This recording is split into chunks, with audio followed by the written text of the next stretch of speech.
sida aan uga soo sheekaynay barnaamijyadeennii hore waxaan ka soo hadalnay beesha Mudulood oo aan sheegnay in ay tahay beelweyn degta koonfurta Soomaaliya. beelweynta waxa ay ka tirsan tahay Hawiye, waana Mudulood hiraab gorgaarte Hawiye irir Samaale, waana sida uu ku qoray buuggiisa Cali Jimcaale Axmed. beesha Mudulood waxa ay ka kooban tahay ayaan niri ilaa 6 beelood, waxa ayna kala yihiin Maxamed Mudulood oo loo yaqaan beelweynta Cabdi Sheekh, waana curadka guud ee Mudulood, Udeejeen ama Ciise Mudulood, Wacweytaan Mudulood, Arandoole Mudulood, Hilabi Mudulood iyo Cusmaan Mudulood. waxaan niri Cusmaan Mudulood ayaa isna waxa uu sii kala baxayaa Abgaal ama Cali Cusmaan, Wacdaan Cusmaan, Wadalaan Cusmaan, Moobleyn Cusmaan iyo kuwa kale. haddaba maanta waxa aynu ka hadlaynaa waxa weeye mid ka mid ah jifooyinka Abgaal Cusmaan, waana Wacaysle aftirkiisa ilaa Hawiye lagu geeyo waxa weeye Wacaysle, Harti, Abgaal Mudulood hiraab gorgaarte Hawiye irir Samaale. sidaas darteed beesha Wacaysle ama war culus waa beel hoos tagta beelweynta Abgaal Cusmaan, waxa ayna u kala baxaan sidan: Dhagaweyne Cumar, Cali Gaaf, Haaruun Wacaysle, Jibraa'iil Wacaysle, Macallin Dhiblaawe, Faqay Cumar, Cabdiraxmaan Saleebaan, Absuge Qombor. beeshan laga soo bilaabo xornimo dagaalankii dalka ilaa maanta la joogo waxaa ka soo baxay dad fara badan oo madax ah oo ay ka mid yihiin kuwii xornimada u soo dagaalamay, madax dalka soo xukuntay, saraakiil iyo sidoo kale saraakiil xigeen. sidaas darteed beesha baal dahab ah ayay ka gashay taariikhda Soomaaliyeed. haddii aynu ku bilaabano dadka beeshani ka dhashay ee ka midka ahaa SYL waxaa ka mid ah Maxamed Faarax Hilowle, Cusmaan Geedi Raage iyo sidoo kale Maxamed Cali Nuur. saddexduba waxa ay ka dhasheen beeshan ka tirsan beesha Abgaal ee la yiraahdo Wacaysle.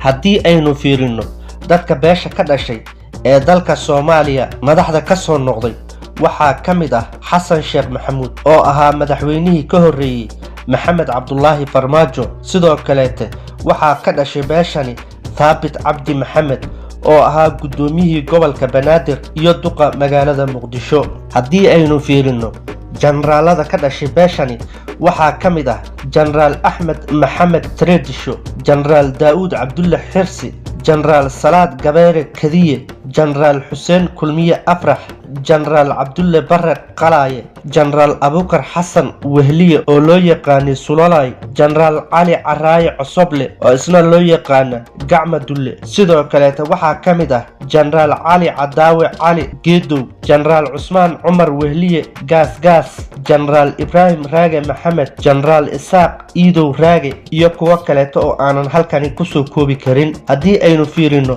korneelada soo maray beeshani waxaa ka mid ah Korneel Cumar oo Cali Calasow oo loo yaqaano Cumar Fiyasko, Macallin Yuusuf Cali Raage iyo kuwa kale. agaasimayaasha guud ee soo maray beeshani waxaa ka mid ah agaasimaha guud ee la yiraahdo Cabdullaahi Maxamed Afrax. sidoo kale agaasimihii guud ee soo maray Somali Airlines ee la dhihi jiray Maxamuud Maxamed Guuleyd. sidoo kale waxaa ka mid ahaa Sayid Cali Cabdulle, Xirsi Cabdulle, Maxamed Xaayo Macallim, Maxamed Yalaxu Macallim iyo sidoo kale Xuseen Xaaji Maxamed Bood Sindiko, taliyihii hore ee ciidamada cirka ahna gudoomiyaha Somali Airlines ee la yiraahdo Mudane Maxamuud Maxamed Guuleed, maareeyihii dekedda Muqdisho Cabdullaahi Cali Nuur, taliyaha ciidamada Alfa Group soo maray ee la yiraahdo Sharmaarke Muuse, gudoomiyihii hore ee gobolka Banaadir Thaabit Cabdi Maxamed, wasiir ku-xigeenka arrimaha dibadda ee dowladii ku meel gaarka ahayd Dr. Cabdi Nuur Sheekh Ibraahim Roble oo loo yaqaano Saabiyo. sidoo kale madaxda soo martay waxaa ka mid ah Sayid Cumar Maxamed Xaaji, Axmed Xaaji Afrax, Cusmaan Maxamed Afrax, Cabdullaahi Geedi Sharoor, Maxamed Cali Shire, Cadow Cali Gees, Ismaaciil Macallin Muuse, Ibraahim Sheekh Cali Jeebe, Daahir Maxamuud Geelle, Ismaaciil Jimcaale Cosoble iyo kuwa kale. haddii aynu fiirino culimada caanka ah ee beeshani soo martay waxaa ka mid ah Sheekh Xaaji Ibraahim Yare, شيخ علي نور معلم، شيخ عبد الله الشيخ داود، شيخ أحمد عراج جمعالي، شيخ أحمد حاجي نور، شيخ عثمان شيخ عمر، شيخ محمد جمعالي دقديري، شيخ سعيد يحيى حاجي محمد، شيخ عبد الله عقلاب، شيخ عبد الله معلن جقف، معلن نور محمد سياد، معلن حسن قعل، معلن علي شرع، شيخ أحمد محمود راقي، شيخ عامر شيخ إبراهيم يري، شيخ حاجي عمر علسو هرابي، معلن عطوش، شيخ سعيد شيخ إبراهيم iyo kuwa kaleete. daawadayaal intaa waxaynu ku soo koobaynaa taariikhdii koobnayd ee aynu uga hadlaynay jifada wacaysle oo ka tirsan beelweynta Abgaal Cusmaan. tan iyo intaynu ku kulmayno barnaamijkan kiisa kaleete waa anigoo inkaga tagaya. wassalaamu calaykum waraxmatullaahi wabarakaatuh.